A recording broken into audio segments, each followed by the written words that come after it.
think that's as far as I dare take the van. It's very narrow and brushed in. There's washouts. The road appears to keep going, but we'll set off on foot from here.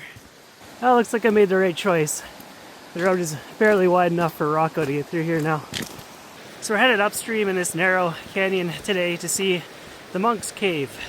Back in the 1990s, a monk named Leon converted a little cave into a dwelling. So I'm curious to take a look at it.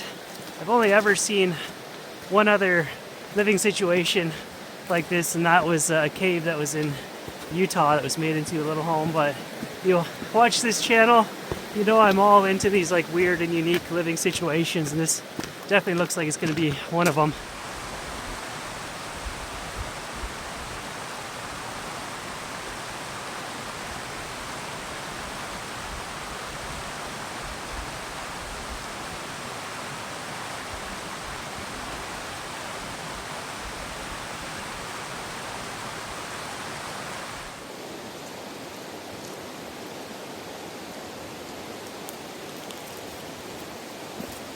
Lots of mining history in this area that dates way back. So it's always fascinating to see these little bits and pieces of infrastructure that are still surviving. There's just one chunk of concrete there stuck to the side of the cliff, so there must have been a whole built up pathway across there at one time. Now it's just all washed away. But after that, the trail's been a bit more brushy. So let's keep going.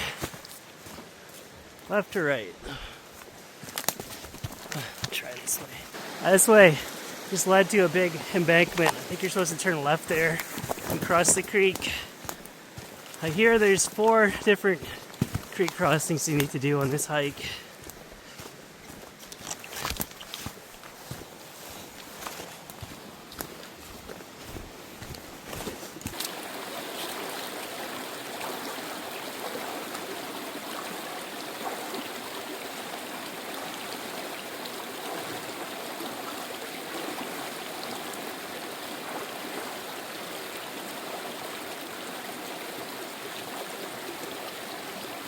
Well, I'm probably only going to do one crossing where I set up the tripod. That water's ice cold. Very painful. It's got to channel my inner monk and be one with nature. Second crossing. Let's do this. You can see the foundation of an old bridge right there. It's deep.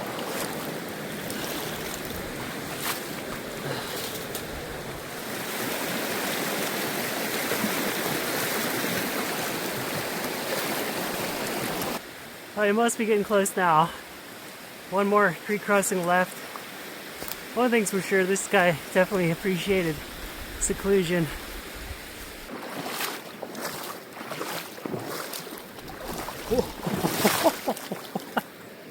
We almost went for some Morocco.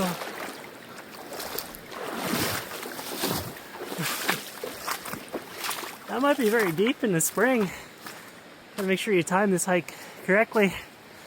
Remnants of another bridge foundation over here. Looks like the original pathway came this way. The trail goes up onto the side of the cliff now. This looks like an interesting section.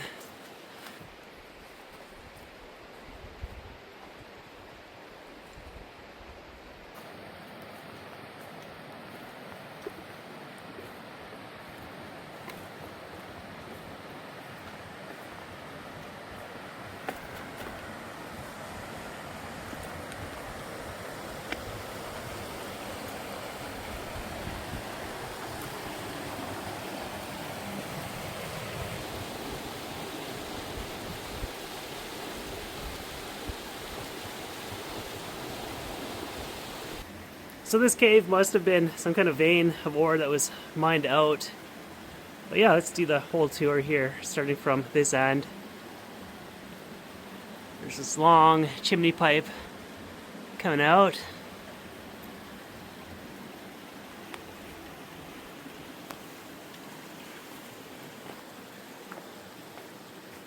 Instantly overwhelmed by the smell of like rats and mice.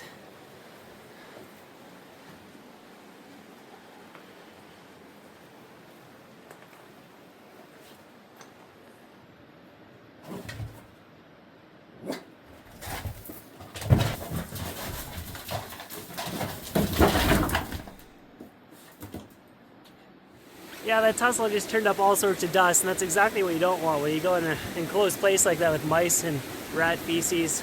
I can see the dust particles floating around in front of my headlamp beam.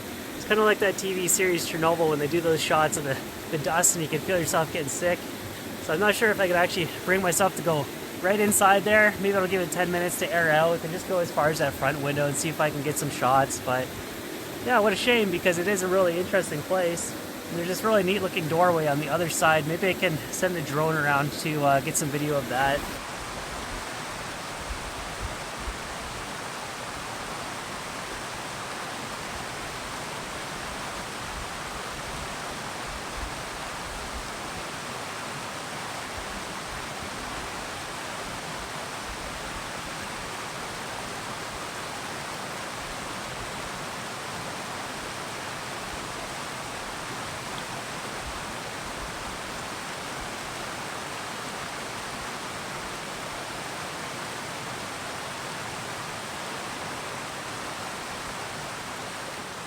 Okay, we'll try to do this one more time. Should have brought a respirator mask. But some nice stonework here, how it's all fit in. Might have been windows there at one time. And the inside walls are painted.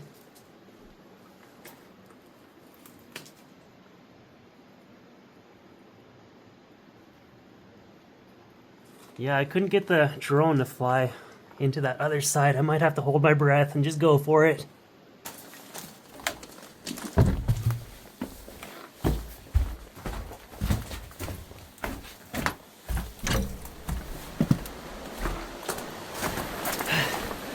Alright, we did it. We made it to the other side. I had seen pictures of this wall and I'm just really curious to know what it was actually made out of. If you look closely at it, you can see it's that old wooden piping that's been taken apart.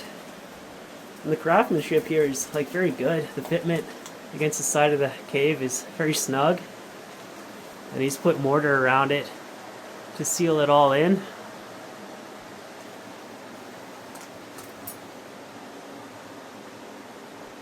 This door is something else too. Not sure what this was. Maybe a toilet? I don't know.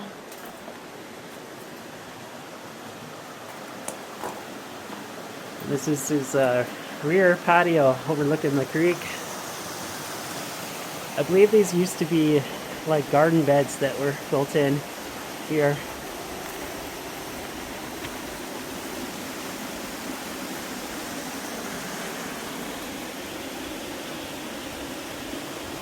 Yeah, pretty neat. So I guess we have to get back through here one more time.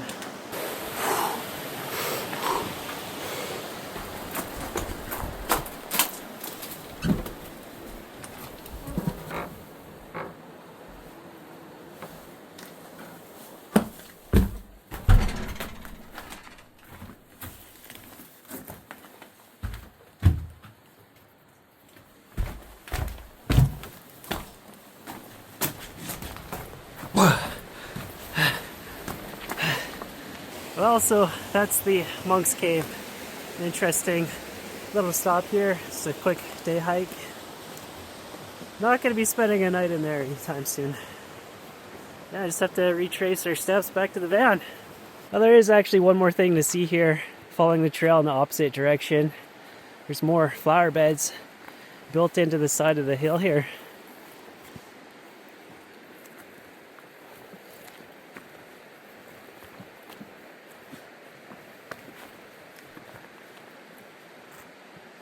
Pretty neat.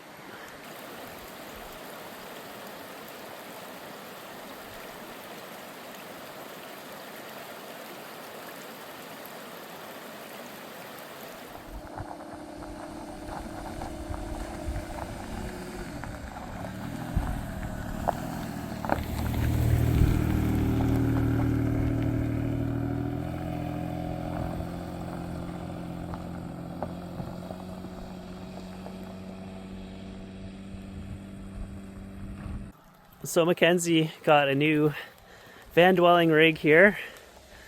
What is this thing? It's a 1998 Mitsubishi Delica L400. It's a pretty sweet rig you got there. Yeah. We were gonna do a full tour today, but it's raining, so I guess you have to stay tuned and check out the next video, and we can actually take a look inside it, or full setup. It's fully camperized and everything, ready to go. The 4x4. To clean up the inside, it's pretty bad in there right now. Yeah, we're just at the beginning of a road trip here, so still getting organized. When did you get this? Like maybe 3 or 4 days ago. Yeah, you're still moving in, making it your own home. Yeah. 4x4. Great. Good We've clearance. put it to the test already. Seems to perform pretty good. Yeah. All right, yeah, check out the next video, and we'll do a full tour on this 1998 Mitsubishi Delica.